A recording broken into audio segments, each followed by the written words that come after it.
over to you then, Alex. Right.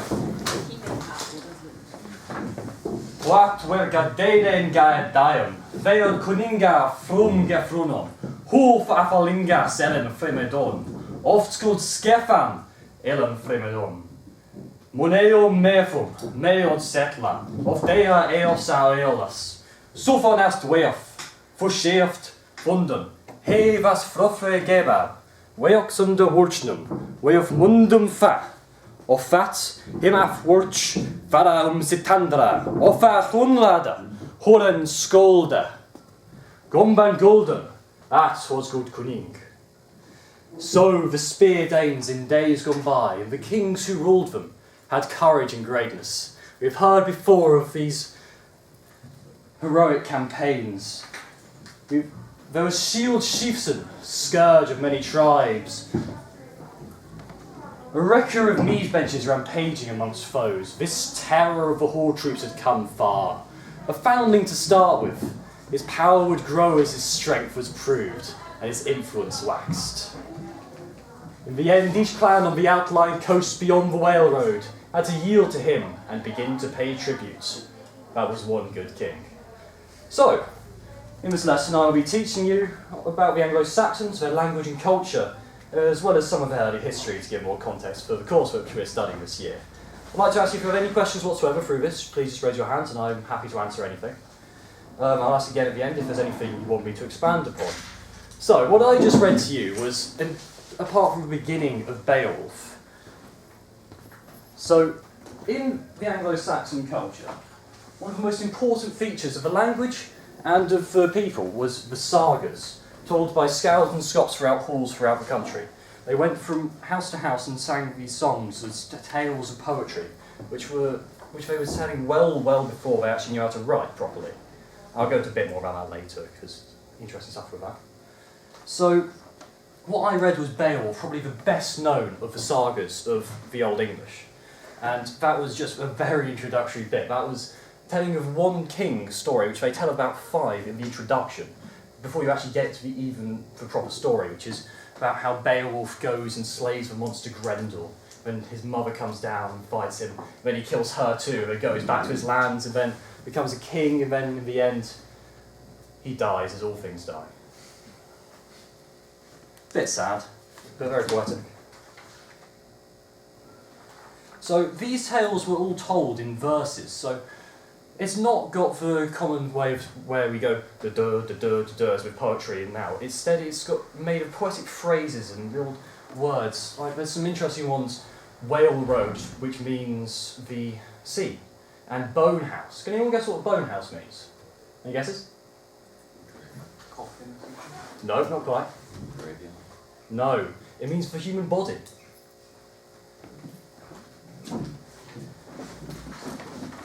So, Beowulf, the one I told you about, is quite interesting in the actual story of the tale itself, because it explains a lot about why we know so little about the Anglo-Saxons. The tale was only written down in the 1100s. We think it was composed in the 700s, from a tale which has been around from far early. We have no idea how long it's been around for.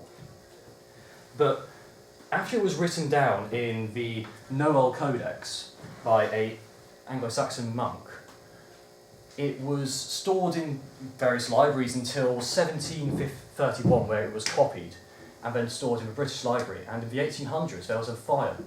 And one of the few documents which survived was the Noel Codex. And many sources were burned in that. So any sources we do actually have from the Anglo-Saxon period, mostly are destroyed. What little actually survived to the modern day. But there's things like this which continue and carry on to the modern day, which is what gives us most of our information. So, what I just read to you was it in the Old English, so I'm going to tell you how to pronounce it yourself. So, it's very similar to, some of the words are incredibly similar to English in the way that they're pronounced, but in spelling they're completely different. So on here I've got a few of the words which are, the letters which are very different. So first we have the way you say Y. It's pronounced as an oo. Does anyone take German here? Charlie. GCSE German. Hardly. Well, you know how there's a U with 2 dots over it? Can you say that? U. Yeah. that's the sound which you pronounce Y as. And you've got G, which is pronounced as either a G or a Y, depending on the context, and sometimes the context isn't even the same. And you've got the I, which is pronounced as an E. And then you get onto the Old English specific words, because when English became a Latinized, it actually had its own specific way of writing system, with its own letters. These are the ones which it has. First we have fawn, an F sound. Then we have ash, which is a F sound. And finally we have an AE sound, which we will have seen in names. So one example of this is Allah. We don't know this name, but that's Allah. That is a Northumbrian king. I'm going to be coming back to him in a minute, because he has quite an interesting history. Well, at least how he ended. That's the most fun part of his life. I've just got a question here, Alex. Yes?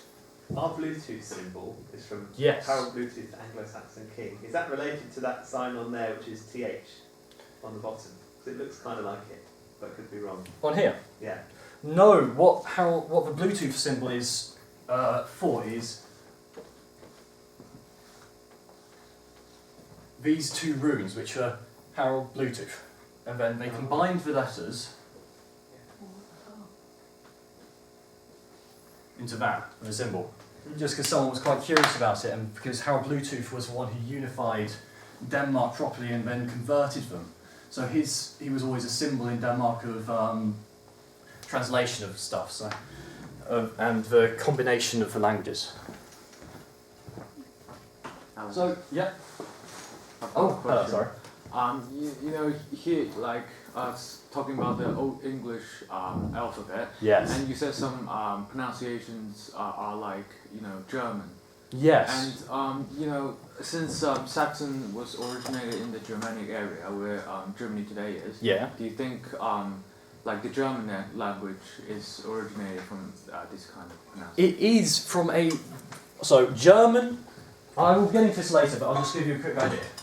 German, English, Dutch, and the Scandinavian languages. All of them came from this one common language of a Germanic language. We don't know the name for it, but everyone here knows the Roman Empire, right? Everyone know what was the area to the north of it called? It was called Germania, a large area which was north of the Western Roman Empire. And that is where all of these tribes, they were all together. They were pretty much the same tribe, with the same language, same writing system, same way of doing things. So, now, another thing about Old English is that you have to pronounce every single letter in the language. So, I want someone to try and pronounce this for me. Yeah? Yalla. Heala. Yeah, nice. Now, this one? Anyone? Yes, Katie? Is it Sinian? No, it's Kuning. With Old English, the C is always pronounced as a K. Kuning, this means king. And we have this. Yes, Freddie? Word. Yes, it is. Word before that. Fate is everything. Fate is inexorable. The end is coming. Now finally we've got this. Anyone want to try and pronounce it? I'll try. Okay, go on. Okay. Kwiat. We got denna in Giard.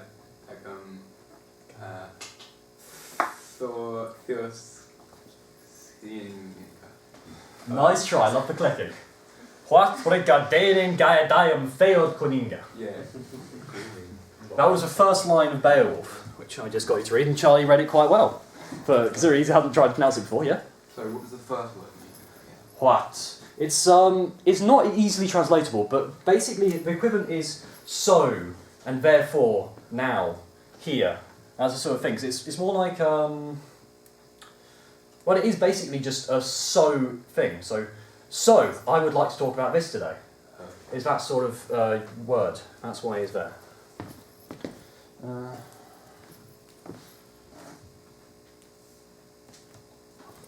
So next we're going to go on to some Anglo-Saxon words which everyone here will recognise. The place names. Because everyone here knows somewhere, which is an Anglo-Saxon word. First, Stamford, Stoneford. Everyone here should remember Stamford. It was a place where Harold Hardrada was killed, and his Viking invasion failed, and the official end of the Viking Age. That's the bridge where the berserker stood on it and killed 20 Anglo-Saxons before one went in a barrow and shoved a spear up his arse. Now we have Birmingham, Beorma's people's town, because Ham means village or town. Birming, we don't know the word. However, from the way it's written, we have assumed that it means it's a derivation of a tribe of the person who wrote it. His name. You right there, Johnny? Yeah, just say Birmingham still looks like that now. Yeah, it does. Beorma's people is the word which you get it. So this is he was the founder of the tribe. Now, this village here is actually a place called West Stow. It's an experimental archaeology site where they've remade an entire Anglo-Saxon village on its old foundations. Places like this are how we discover how Anglo-Saxons lived, how they built things, because what we have is, I'll just draw you exactly what they built this off of.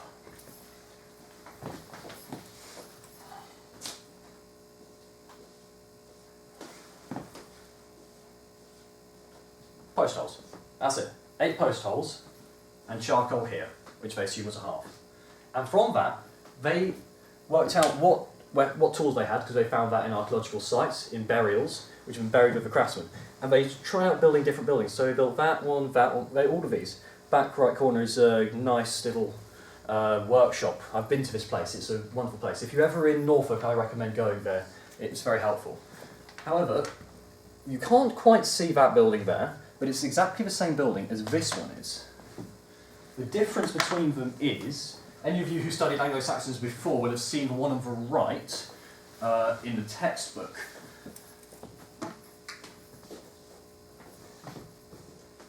That's the house, with a pit underneath which goes back. The house up there is this. Very rough drawings, I'm afraid, but it's got a wooden floorboard. The reason we know that that one is the building which they built is because from the archaeology, we know the shape of the floor when they found it. So from constructing it, that one would have been worn away to be a completely different shape. So they didn't build that house, they did that. So that's a quick overview of how experimental archaeology actually works and how we use it to discover things. Now finally, Peterborough. Petersborough, very simple name. Everyone knows what it means because we've all talked about boroughs before, but we haven't gone into very much detail at all about them. So I'm going to tell you about why they started building them. They started being built by King Alfred the Great. He's a name to remember if you ever want to know anything about Anglo-Saxons, because he is the reason the Anglo-Saxons existed, past the year 800.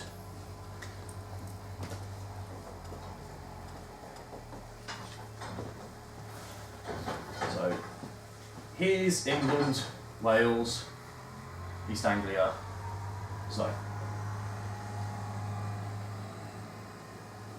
Cornwall, Wessex, East Anglia, Mercia and Northumbria, the Old English kingdoms. King Alfred was king of Wessex. It was the year 876, and a heathen army appeared on the coast of East Anglia, and they went into the country, and they set up a camp. The numbers were beyond count. When the sources which we have, they say tens of thousands. If you ever see anything written like that, it means 2, 3, 5,000 at max. But we just couldn't be bothered to count them. They landed here, and then they raided the surrounding area until the king of the time paid them the Danegeld to leave. But the part of the Danegeld for them was horses for every single one of their people. Because this army was so large, he gave it to them because he didn't want them to stay in his kingdom. So they went from East Anglia up to Northumbria, where they took a city called Eothwick. They renamed it Jorvik, now it's called York. Once they took the city, the armies of Northumbria massed together and attacked them. They won the battle with immense success. They slaughtered all of the armies, and from that they won. And they took the king, Allah, remember I said I'd come back to him? They took him prisoner. Now, the reason these guys invaded, according to the Poetic Edda, a compilation of Norse stories from the 12th century, they didn't invade for land, or for wealth, or for riches, or for fame. They landed for vengeance, for blood feud. Because their father, Ragnar Lothbrok, a Norse hero, had been raiding in Northumbria and had been captured by Allah and killed in a brutal manner. Has anyone here watched the Vikings TV show? Anyone? 2 people. Absolutely awful for historical accuracy. It is, you've never seen anything worse for it. But some of the scenes they used they used actual stories for it. So the way that Ragnar Lothbrok was killed was he was thrown into a pit of writhing snakes. Again, according to mythology, this is not actually, we don't know this, it probably isn't true. But still, it's quite an entertaining story. And because of this, they amassed this army. The leaders were Ivar the Boneless, Uba, Sigurd Snake in the Eye, as well as Halfdan. Not their brother Bjorn Ironside, who went to sail to the Mediterranean, first Viking to get the Mediterranean. But these guys, they took him and they sacrificed him to the gods in a way called the Blood Eagle. Brutal method. Cut open the flesh on the back, put it open with an axe. Cut open the ribs whilst the person is still alive, and then lungs pulled out and made into eagle's wings. And this is the way that they killed Allah. And they conquered Northumbria.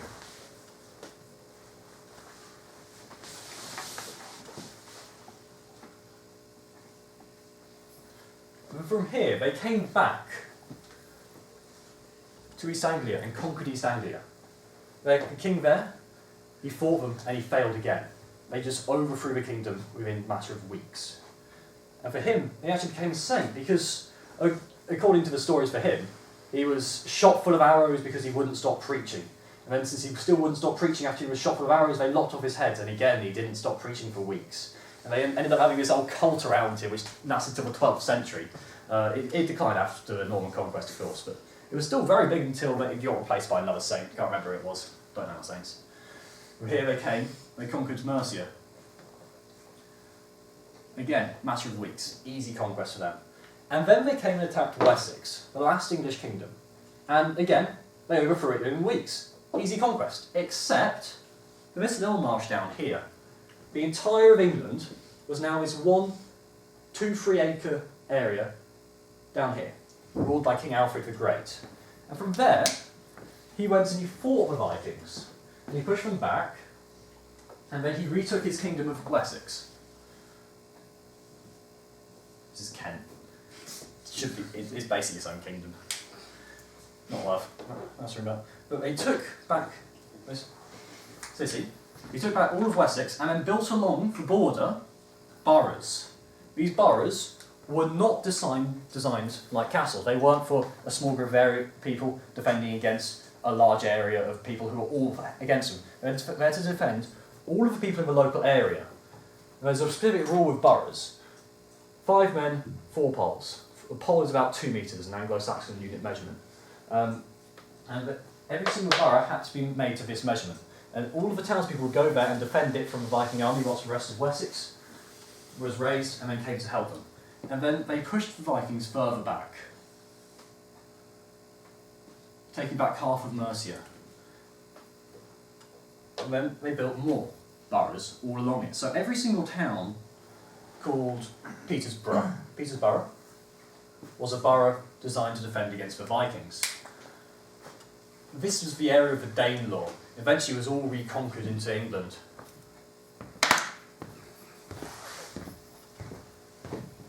So here is a list of all the different place names. Well, not all of them, but most of them. I'd like everyone to try and think of an example for 5 of these. Make a note of it, and then I'm going to go around and ask a few people to give an example of one near them. Does it have to be near? No, but any you can think of. But near is better.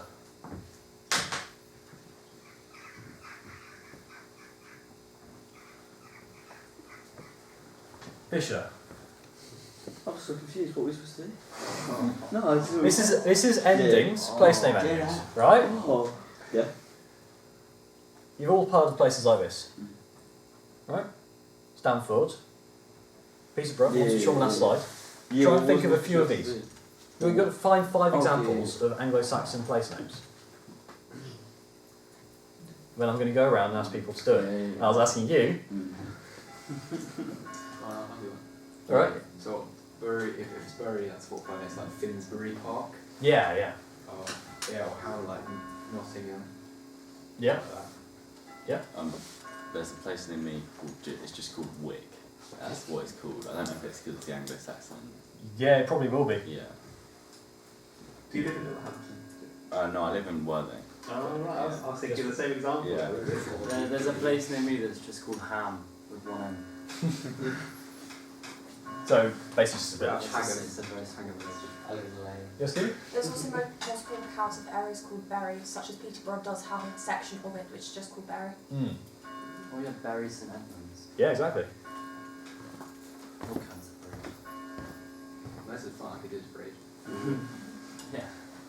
Alright, so now we're going to talk about a bit of the older history of the Anglo-Saxons. As they came over, they brought their language with them from this common Germanic thing which we mentioned earlier. And they had their own writing system called the Anglo-Saxon Fufolk, which is descendant of the Elder Futhark. They were incredibly literate in terms of everyone knew how to write this. But what they wrote in this was pretty much nothing. They carved it on a few things, and in the end, the widest amount of use of this had was in the church, as basically just annotating the sides of documents. Which practice was wiped out by the Norman conquest in England. However, in the continent, there were several examples of this continuing, because all of the Saxons, the modern-day Dutch, and the Scandinavians all had their own versions of this. So,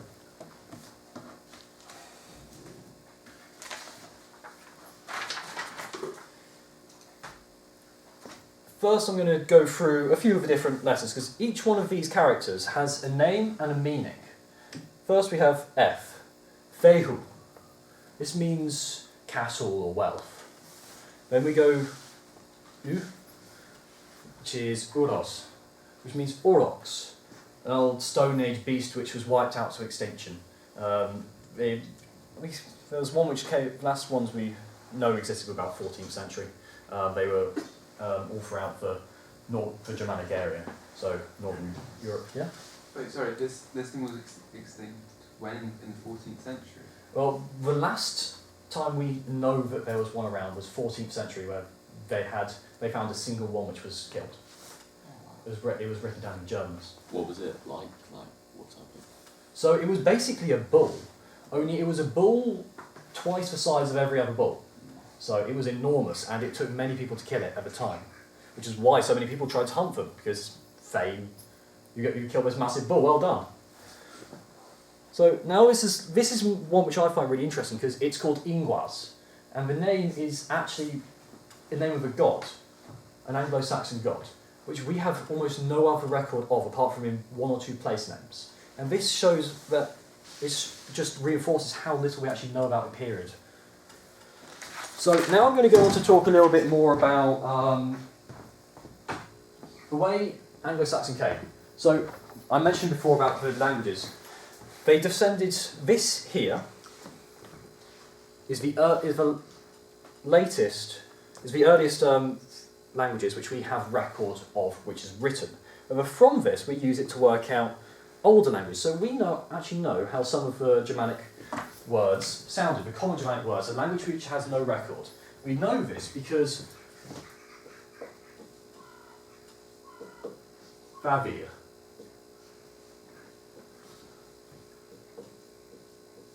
Favar, Fadal, Favor. This is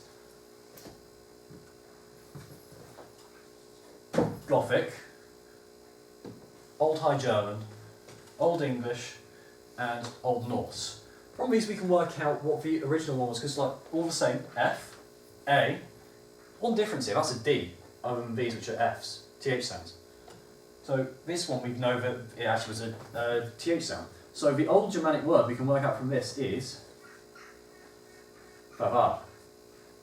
Because these two are different from here, but they go in opposite directions. So the middle sound is still A. Favar. This is a little taste of how linguists work out what old languages are with, which is all complete fantasy. This is how they do it. And we can know for quite high certainty what they actually sounded like. Now, all of these languages had the runes. And the good examples of what we have are stuff like this here. This is a brooch which is buried with a woman, a high status woman because it's gold. And it's carved into it are runes saying, made by such and such. And these are examples of the places where they're mostly used. However, a much better example is this here, the whalebone casket, made in Northumbria. This has got writing all around it talking of different things. And it's also got scenes in it which show tales of, again, going back to how important the stories were in the Anglo-Saxon times. This here is the adoration of the Magi, the baby Jesus with the wise men. And here is a story which we don't know about, apart from this object, called about the brother of Wayland the Smith performing some sort of heroic deed who's on the back. Wayland the Smith is a Germanic folk hero who's got loads of barrows and stuff named all over for him, all over England, as well as all over northern Germany and the Netherlands. Not up in Scandinavia though, so that's where they diverged. And he's supposed to have forged Charlemagne's sword. A bit ironic, considering he went and conquered all of the Saxons and whatnot. If you want me to go over that later, please ask, because Charlemagne's quite an important thing for the foundation of the medieval period.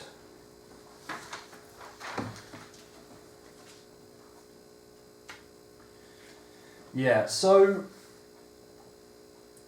when we converted to when the Anglo-Saxons converted to Christianity, they had to import the Latin alphabet and have all the Bibles and stuff, and they began writing down many things. And so they created their own alphabet for it, which we went through a minute ago. Now, yeah? Around what time was that again? It was around the late 500s, early 600s was when they began being converted. There's a scene chapel about this.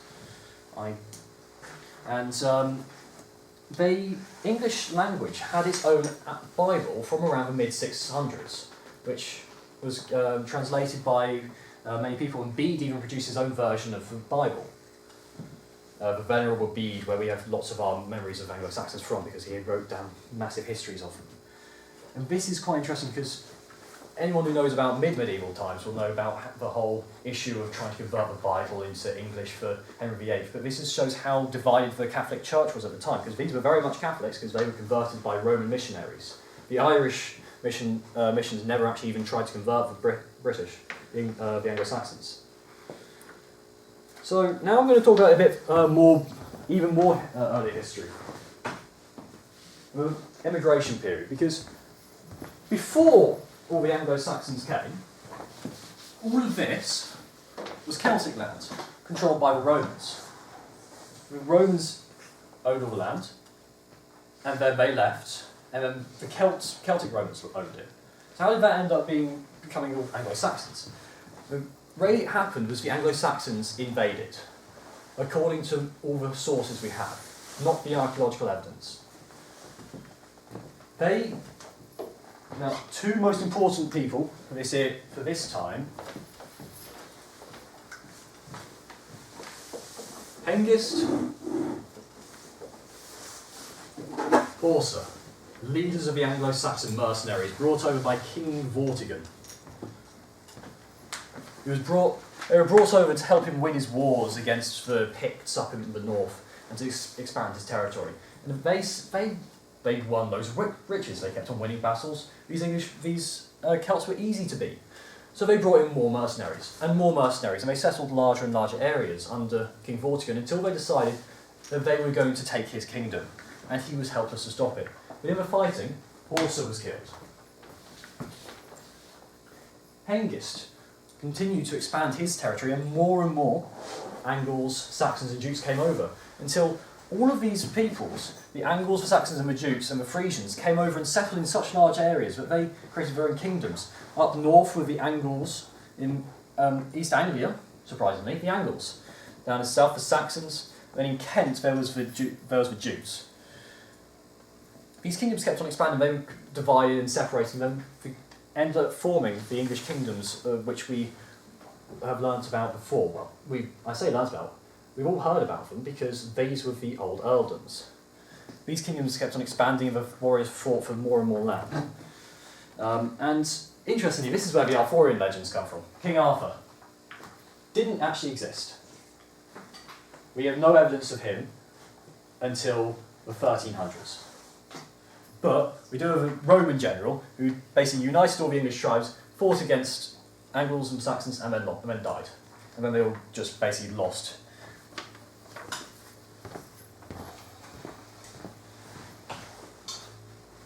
The English pushed the natives further and further away until they only ended up owning Cornwall, Wales and Scotland.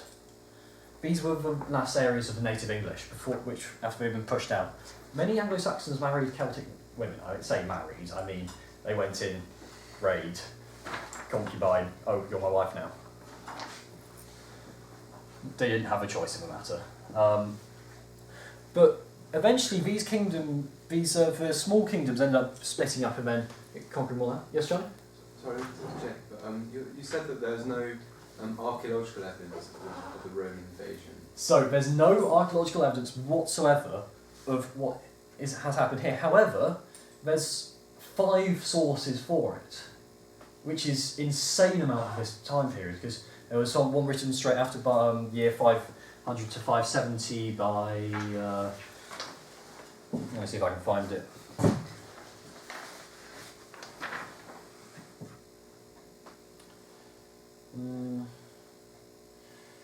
No, I can't find where it was written down. Can't find the name of the person, but if you want I can find out later. But there's sources from all throughout the time period, including the Anglo-Saxon Chronicle, which record it. There's no wars for the original invasion, however afterwards there's plenty of evidence for the wars against the Celts and the Scots and pushing them out. So the archaeological site of Sutton Hoo, where Yes. that helmet was found, Yes. is that from this period or is that? It's from this period now, the expansion of the English kingdoms into the Celtic land and then in the fighting between it. Sutton Hoo, I'm glad you brought it up actually, because it's actually really, really important because it shows how connected the Anglo-Saxons were with the rest of the world, because in there was huge amounts of gold, silver, jewellery, all the important stuff.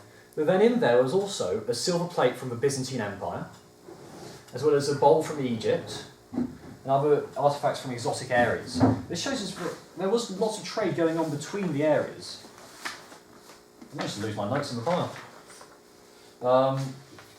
But there's also trade in the area and outside of England. But between the English kingdoms, they produced many wonderful things like the whalebone casket, and then they also brought in loads as well. So the kingdoms ended up being Mercia, which took over Lindisfarne, East Anglia, which took over East Sax, Wessex, which took over South Sax, Kent, the Middle Sax, and the East, and they all expanded and created these 4 kingdoms: Northumbria, Mercia, East Anglia, and Wessex. These are very important because the reason why King William had to divide up England into different new earldoms is because those were the 4 earldoms which survived, and those were every single major earl had the same power as the king because he owned a kingdom. He was a king in his own right, and from this time period, and stronger than many of these were actually. So every single one of the kingdoms had their own dialect, which was all understandable. However, they were all mutually understandable with the Old Norse, because they were still so connected with the Old Norse kingdoms, even before the Viking Age and the conquest and the Danish settlers. They could still understand one another. Now we're going to go on to some more words. These ones are all ones which are quite similar to English. So first we have on half, on behalf. Eald. Can someone guess me? Eald. What does it sound like?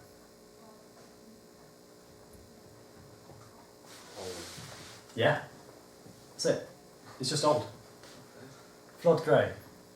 Now this one literally means flood grey. It's a poetic word for rapids. Much nicer word, I think. Heal. Yeah. König. Remember I mentioned this one before? Yeah, exactly. Good. God. No. Is it good? Yes, it is good. Trick question. Yeah. Now, anyone who took Latin recently will remember the hey, hail, hit, we, yeah, he format. Oh, Yeah, I remember I've that. never What is seen it? something. yeah. As in the conjugation. He, she, it. Yeah. They. No. You singular. No, it's you singular. We. You. They. Hey, yeah. You tried going French there. It's a bit what? I've got Latin since I was about 13. Yeah. Mine's I've year taken eight Latin. Latin. Yeah. But that's just the format for every conjugation. Exactly. So now we're going to have a bit of a quiz. See if what you can remember from before. This isn't a hint at all. So I want you to all write down your answers for each of these questions, and then we're going to go through it later in a minute once you've written it all down. Yeah, of course. It's fun. You Oh, don't it's- spell them. Did you know? I like it. Just No, guess. You Yeah. know that second question with Yeah. the symbol. You know like the image of multiple things. Does it look slightly different to the image? It does look slightly different to the image, but it was the same which was on as the thing on the right. Oh. If you don't know how to spell it, just write down what you can guess. I know it's enclosed, but I don't know how to spell it. Write down what you. If it sounds right, it's fine. Because because the Anglo-Saxons didn't have a set right way of writing anything. They didn't have a spelling system. Everything, even the names kept on spelled differently in the same document. It's fine. How did they do numbers? Did they use Roman numerals or what? No, they didn't use. They didn't really have much reason to write down numbers until, apart from the church, who would use the Latin alphabet. However, there was every town you went to had a different way of saying the numbers. However, the numbers were similar to Danish. The Scandinavian ones today were very similar to the old English numbers, and they're reasonably similar to ours as well. But then there's stuff like the shepherd's counting, Jan Tan Tevda. You ever heard of it? Oh yeah. Isn't that the old Welsh way of counting? Yeah, and that was used by a load of the Anglo-Saxons as well. And then you were also going to have occasion to write down. You were also then use Roman numerals. Yeah, they do write down Roman numerals. I think that they had. I don't remember. Hold on. Yeah, they mostly wrote down the Roman numerals in documents, in official documents, which were written by the church, of course. It doesn't look like that. Yes, John. I don't know if you know that. I don't know if you know anything about it. Do you know what was going on in Cornwall at the time? We talked about Cornish, and Cornwall wasn't part of the kingdom. What was going on over there? Cornwall was another one of the last bastions of the Celts, because they were pushed into Wales and Scotland.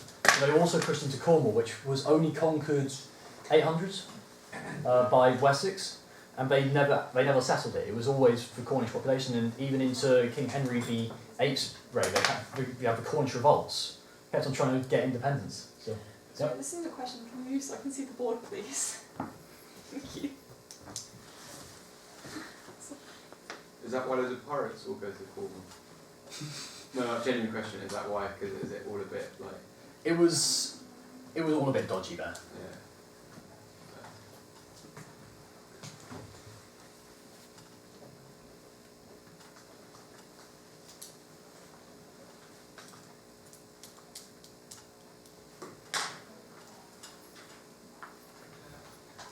Do you know if Brighthelm's Oh, originally better. Brighton?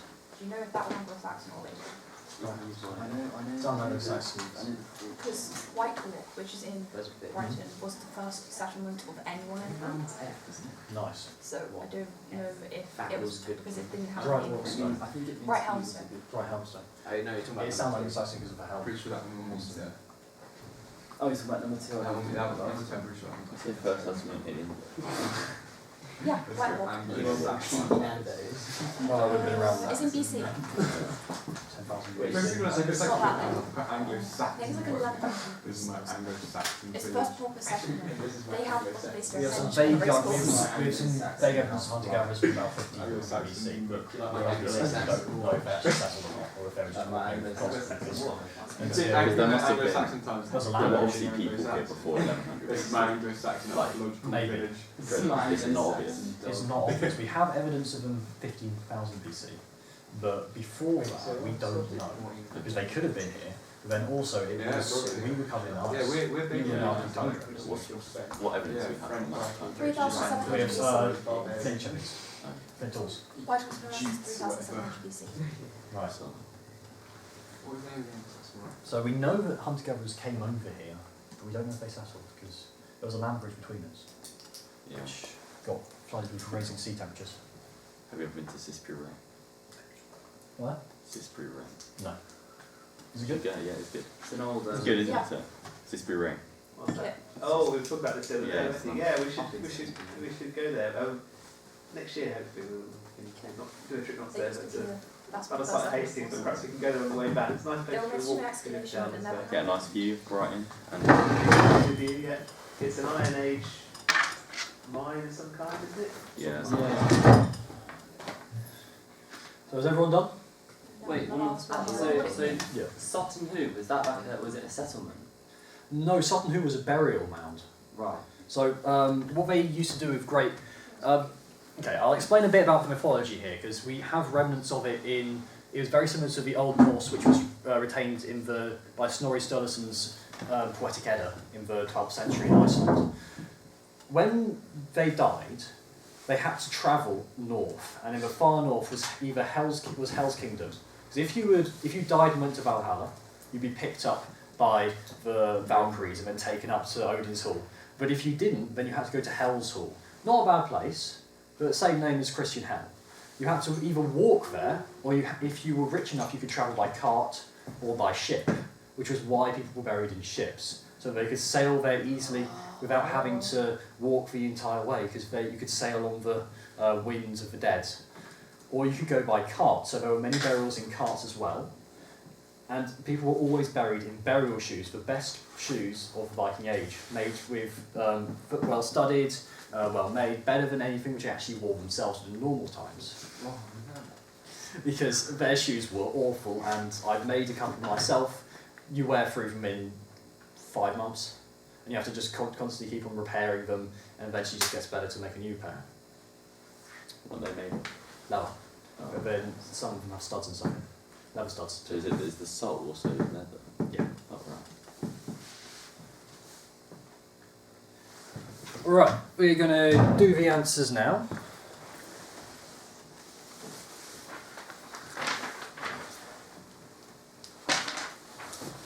The first answer are Hengist and Horsa. Then it's Fehu, castle and wealth. How do you spell? Fehu, Yes. Fehu. Then it's the Anglo-Saxon Fu Fork. If you're ever writing it, put Anglo-Saxon before it, because there's so many different variants, you want to have it written properly, because if you're ever talking to someone who knows their stuff about it, they'll be very confused. Yeah? How do you spell the second bit? Fu Fork. Yeah. F-U-T-H-O-R-C. Yeah. Next, East Anglia, Northumbria, Mercia and Wessex. Oh yeah. Now this is a bit of a trick question, because it's more of a work it out question. Anglo-Saxon. Angles. English. The Anglo-Saxon peoples. Combined group. Combined tribes. Now, Angles, the Saxons, the Jutes. And you can also put Frisians, but those were the three main ones. The interesting thing is that after they had conquered large parts of England, they stopped being able to make further land into the Celtic lands. So their population grew in the lands which they had so quickly that they ended up migrating back into the continent, but into West Francia, which ended up having such a high Saxon population that the king of West Francia sent to the Byzantines that I am the king of England because I have so many English people in my lands. Look, here's some English people to prove it. He sent a bunch of English people over. I think they were slaves.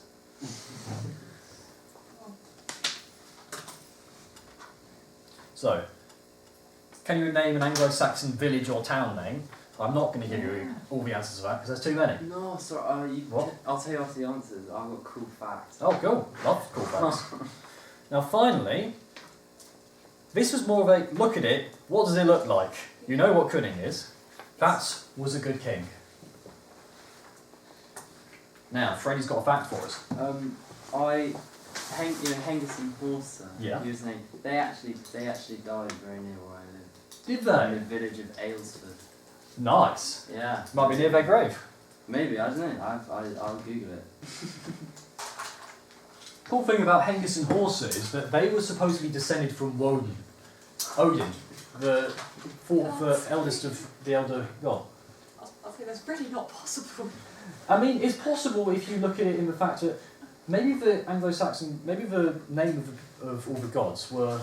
This is a video I watched at one point which put forward the idea that maybe these names, the leader Woden, maybe he was actually a man who was the leader of the Germanic people at the time, a small tribe, which then went up north and conquered land, and then they grew and they spread, and then they kept putting into their into stories of how great their leader was, and they expanded it as look, he's actually a god, and he became the chief of the gods, and then as they expanded more and more, he became more and more into mythology. That was an idea which came into it, and that's an interesting idea about the way that the pagan religions went, with all their stuff and the mythology of how they fought between each other. Maybe it was tribes within it which have just gone into the history, then into the lore, and then into the legends, and then into the stories. Alex? Yep. Do you think when they claim that when their people claim someone's the descendant of one of the gods, Yep. do you think it's just a word of praise, or they actually believe in it? Because I thought they claimed like Ragnar Lothbrok was also the son of Odin. Yeah, many of the kings of Germanic peoples, so the Saxons, the Jews, all of the continent, as well as in England and in Scandinavia, they claimed descendant from Odin, and most of them believed it. However, some of them made it up, and it's quite a lot of it is sort of recorded as they claim to be descended from Odin rather than they were descended from Odin, because you have quite a lot of the sources which you do have from there are codexes of the family trees, which all go back generations until they go back to Woden as one of the forefathers. Sometimes they go into Fulvar. Yes, good? I'm talking myself.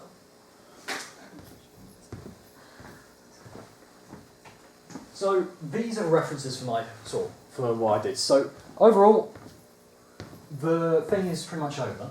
But if you have any questions over anything I've mentioned so far, I can go over any of it now. Anyone? Yeah? You haven't mentioned it so far, but you're wearing a pretty interesting t-shirt. Oh, I am, aren't I? Yeah, so this is chainmail as would have been worn by the Anglo-Saxons. Only they would have had full sleeve and further length down. This is what would have been worn by the Thanes, because in the early days of the Anglo-Saxons, Thanes were the lower class of the upper class. All you had to do to be a Thane was you had to have enough money, or you had to have enough armour, to be able to say that you were a warlord.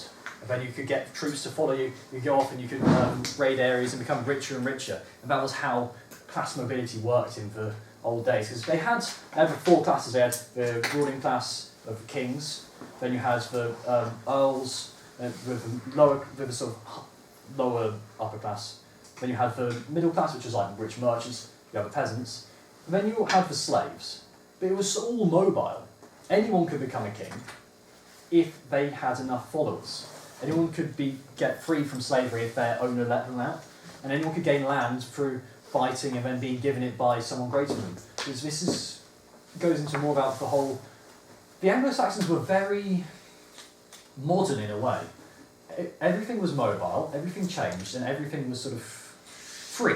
Everyone had to be free men, unless you were a slave. So you had to own the land you held, or else you had to fight to own yourself. You had to fight for your freedom, you had to fight to improve yourself and for your family, for your kith and kin. And that's where the blood feud came in, yeah? If you could sit down and have a chat with someone from this time period. Yeah. Who would you pick? Who would I pick? Yeah.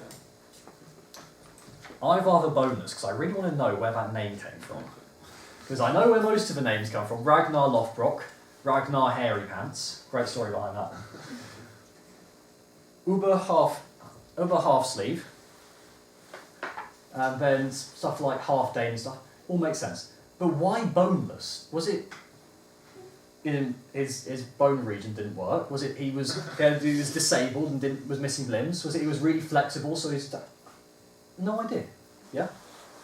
Well, I thought, in some, I don't know, recordings or sagas, as you say. Yeah.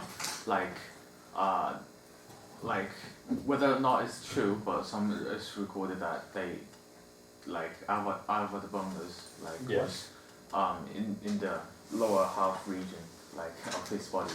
He doesn't have bone, so he's pretty much disabled. I haven't seen any of the sagas saying that. Have you seen them? Because the only place I've actually seen that shown is in the Vikings TV shows. Yeah, because I know it's not accurate, but I've read in the book or something. I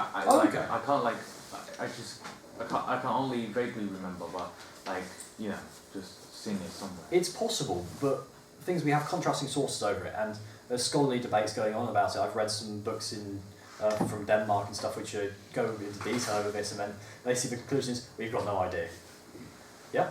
Where did the myth of Vikings having horns on their helmets come from? That comes from the 18th century, the Renaissance era paintings who decided to paint everyone with horny helmets because they thought it would look cooler. Admittedly, there is actually a sort of foundation for this, even though they didn't use the foundation for it, an idea that they would have had horn helmets, because we found carvings of priests with massive gilded gold hats, which are like circular helmets with large golden things going up over them. They were priests, not warriors. If you ever have horns on your helmet, then you're basically just a daft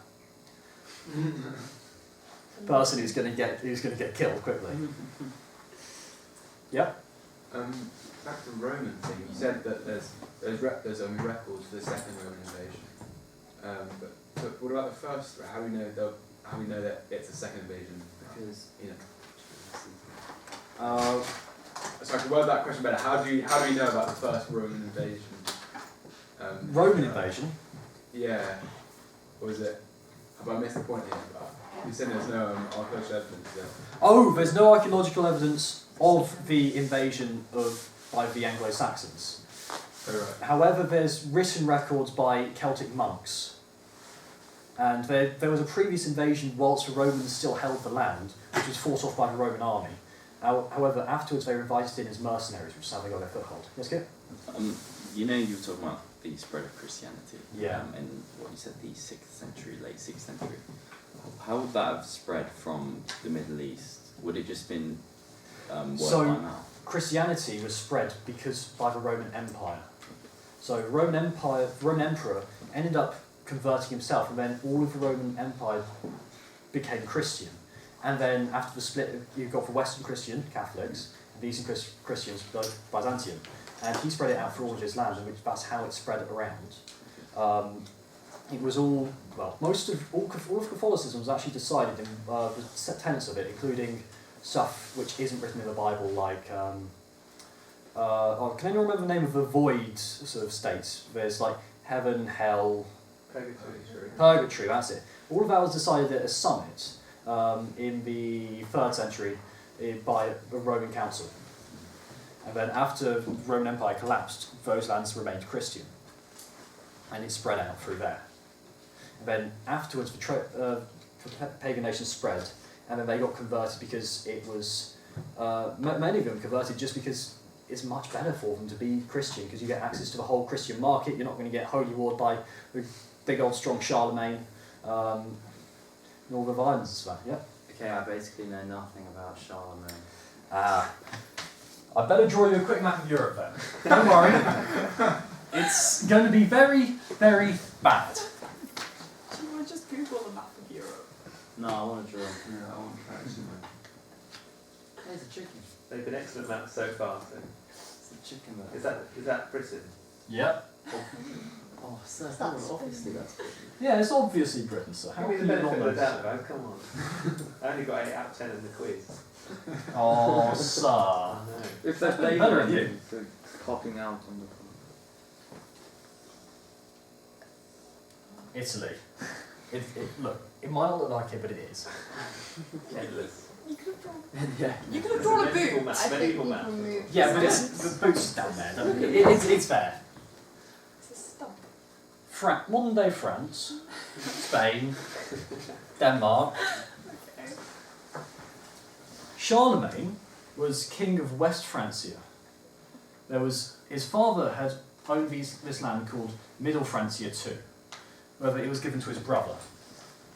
He inherited this land, which is France, Germany, which is 2 tiny nations there, and with it he went and he invaded here, Saxony, and expanded his lands there. Those were the last of the continental Germanic pagans outside of Scandinavia. Then over here is the Slavs.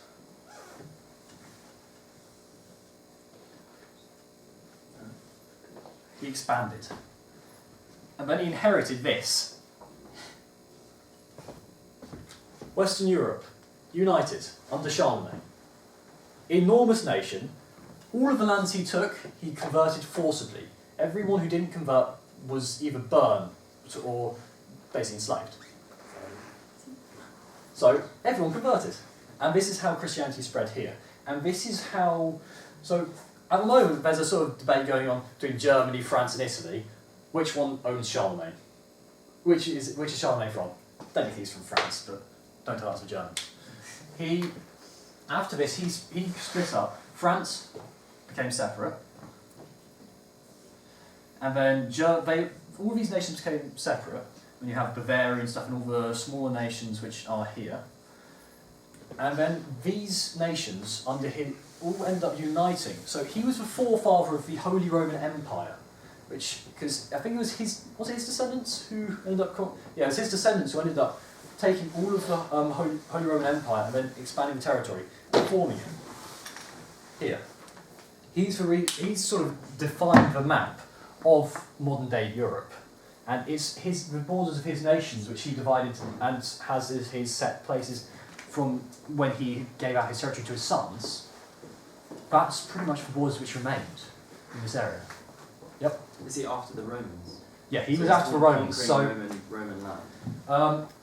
when the Romans collapsed, they split first. Eastern, Western, separate empires. Both carried on going for a couple of hundred years, then the West collapsed into all the different nations. This is where Rome controlled, in this area. And when it collapsed into all the different nations, and then this is the area he took. Byzantine Empire continued for a long time. Yeah. Till 1483 or something. Yeah, exactly. And so he took a lot of Roman territory, but he also took a lot of non-Roman territory. Because the Romans never managed to conquer Germania, because the tribes, they basically kept on massacring them in the forests, which they couldn't transport through properly. Yeah? This is just a bit of topic, but just what happened to the Byzantine Empire around when you said it collapsed? So, okay. You have to draw a You map know of the Middle Seljuk... East. Sorry? You have to draw a map of the Middle East now too. Not really, you don't have to, no. I'm just going to answer the question. Don't do No, it. don't. No, he is going to, right? So, Constantinople. What was this called? Asia Minor. Asia Minor. Different name for it. I'm just going to warn you of a 12-minute warning till the end of the lesson. Ah, thanks. I mean, we're done with the lesson at the moment. We're just going through all the different questions people have. I know. I was just like, you've drawn a new map. Constantinople, here. Seljuk Turks were down here. Seljuk Turks went up here. Seljuk Turk went here. Seljuk Turks collapse. Ottomans come here. Ottomans go here. Ottomans go everywhere, except for Constantinople, which continues as an independent little state for like 50 years, 100 years, ages. They still own some of the islands, but it's basically just Constantinople now. I mean, eventually, the Seljuk Turks decide, this is a bit weird on the maps. and they take Constantinople and rename it Turkey. No, Istanbul. Yep. So did Constantinople remain a sort of state even after the fall of the Byzantine Empire when it was and then when it was sacked by the Christians? Yeah, yeah. Oh, okay. Because the Byzantine Empire remained after the sack of the Christians. It remained as the Byzantine Empire until it fell, till Constantinople fell. He still retained the title Emperor of the Byzantine Empire until they took it and he was killed brutally. Oh, how was he killed? I don't know exactly how it was. I just remember it was gruesome. He was killed defending the walls of Constantinople, but no one knows what happened to him in 1453 when the Ottomans did. Yeah. But Alex has summarised it all brilliantly there. Yeah, because the reason it wasn't taken for so long is because Constantinople had the best defence in the world for the time, and it also had some technology which called Greek fire. Like oil, only much more explosive, and it doesn't go out, ever. Like napalm. Yeah, they had napalm in 1200s, and the last batch of it was basically destroyed with the Byzantines. Bloody Americans. Yeah. Stealing their best time. Brilliant. We've got time for a couple more questions before we Yep. go to lunch. Any other people got questions? Daniel? Like looking at the Saxon culture, like the Anglo-Saxon culture, like, as I said, their descendants are from the Western Europe region. Yeah. The big migration and stuff, like, since they, since they are so much related to the Norse people, Yep. which is basically from the same category, just different branches. Yeah. When the Vikings they invade, why were they so terrified? Because they basically share a lot of culture traits. Because they were Christians and these were heathens. There's a massive divide in this, particularly at this time, between the heathens and the Christians, because Christians believed themselves to be in the right completely, whereas the heathens they did sacrifice humans, and they did many practices which were completely against the church and were very much against the moral. So you can kind of attach this to morality as well, because moral codes are vaguely based around religion, but mostly around culture, and religion affects culture. And Christian, thou shalt not kill, love thy neighbour as thyself. These guys, protect my family, you hurt my family, I kill you, or you pay me large amounts of gold. Which continued for a long time. That's actually what the Were Guild came from. The Were Guild is actually called a payment for a man's price. That's the tax started off as, if you kill someone, you pay the state this gold as well as the person to make it so people wouldn't want to go and continue with blood feuds. They did, but the state got gold from it. And many of them weren't actually that bothered of being controlled by the Norse, and many of them actually joined the Vikings in their raids, with many evidence of Anglo-Saxons who went Viking, because Viking does not mean Scandinavian. Viking means raider, sea wolf, someone who went and stole and killed. So Scandinavians were not Vikings. It's a bit of a corruption of the word, but a common corruption. Any more questions? This isn't really a question, more of an interesting point of what you said about the Christian morality. We were talking about how the Christian conversion was forced upon the people. Yep. And you also talked about the whole thou shalt not kill. However, their version of conversion was to kill everybody who disagreed with them. Which, when compared to the fact that Christians believed that the Muslims were in morality for their forced conversion rates, despite the fact that their main use was either slavery or if you didn't want that religion, you could keep your religion as long as you paid a fine. It's a bit contradictory in the fact that Christians saw themselves as all high and mighty. Yes, it was. But it was the way in which they viewed themselves. And when Scandinavia converted, the rulers converted peacefully, but then they forcefully converted their subjects, burning the groves, killing people who wouldn't do it.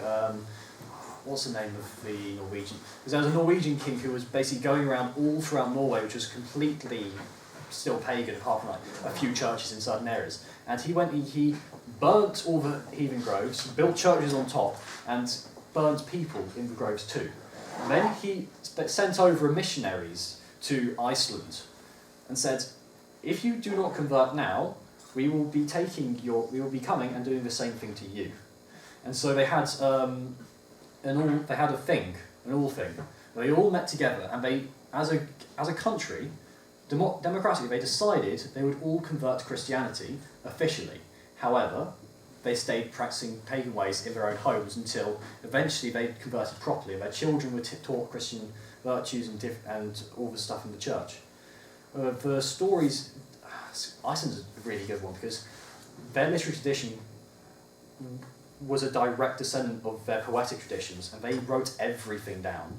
We have great poetic things from their sagas. Read some if you're interested.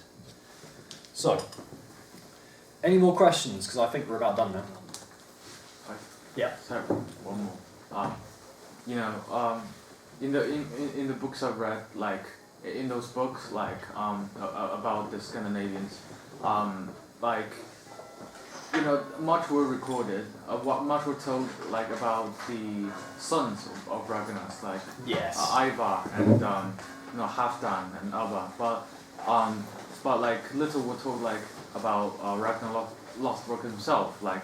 But I know like he sacked Paris, but like what else did he do to become Ragnar such a legend? Lothbrok did not sack Paris. That was a different Ragnar.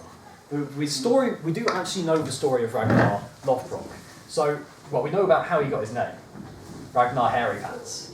He was a low-standing prince in a nearby region next to a large kingdom. And the story goes that the king had a child, a daughter, and as a gift he gave her a snake.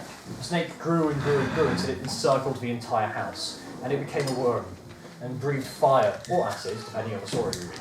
And Ragnar and the heroes kept on trying to go and kill it and then dying in the attempts. They were burnt to death or melted to death through acid or fire.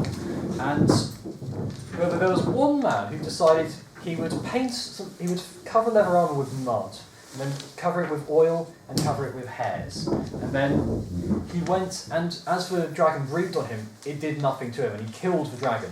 And then he took the princess from her hall and to the king's hall. And this man dressed in mud, fur, and covered in leather and stuff, we couldn't see his face at all, went up and said to the king, I want half of your kingdom now. And he was about to be thrown out when he brought out the princess. So he got half the kingdom, became a great man, and he got the name of Ragnar Lothbrok according to the stories. Somehow I doubt it's historical, but... On the note of Ragnar Hairy Pants. Yep. I think we can all agree in saying that we're all incredibly grateful for that presentation. It was clear, it was detailed. I think we've all learned a great deal from you, Alex, and we're thankful for your expertise. My personal highlight was when you said that, believe me, I know what Viking shoes are like because I've made some and worn them for 5 months. I don't think there are many people in the country or in the world who can say that. So thank you very much. Let's give Alex a round of applause.